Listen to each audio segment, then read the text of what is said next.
Well, hey there, sweet spirits. It's AmeribritDad here, and I'm by the seaside. Here I am in not so sunny Cromer. I think this is an example of where I've become more British than American. When I first moved here, my mom's still a bit like this, despite being here for 39 years. We wouldn't have ever dreamed to come out in the rain, particularly in December. I think it's actually sleet. Look at that church, though. That's gorgeous. And the Victorian pier.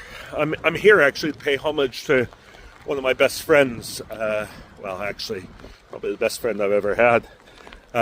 His grandmother used to live here, and we used to come here as young boys, well, as teenagers. And when he could first drive, we'd do road trips together. And I felt I was staying with some friends about 10 miles from here, and it'd be rude not to come and pay my respects and reminisce.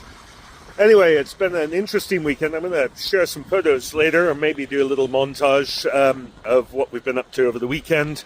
It was surreal staying in a bed on the Thanksgiving weekend that is 20 years older than when the Pilgrims landed at Plymouth Rock. And yeah, it's I just had to come to the seaside, it'd be rude not to. Anyway, I'm going to just a little bit of the panorama here. Unfortunately, it's like so many modern British seaside towns. It's past its prime.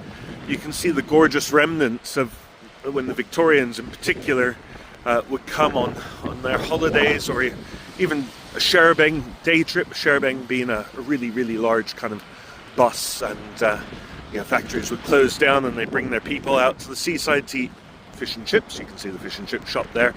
Amusements, that was really big throughout the 20th century, and I used to be obsessed by them when I first came here. In the States, we used to call them arcades, but these had actually gambling machines as well that children were allowed to play if they weren't too big a winner. So the fact I couldn't go to Vegas and Reno, Lake Tahoe, and gamble with my family, I got a real kick out of that when I moved here. And there's Greg's. It's about probably the only fast food chain that's wholly British, that is very, very popular, particularly with tradespeople, because actually it's relatively affordable, and the quality is not that awful. But yeah, I just thought I would share some reminiscences with you all, and keep working the magic. I know it's hard out there, guys, but remember, there's a lot of people out there that care, and I'm one of them. All right. Love and hugs, everyone. Bye.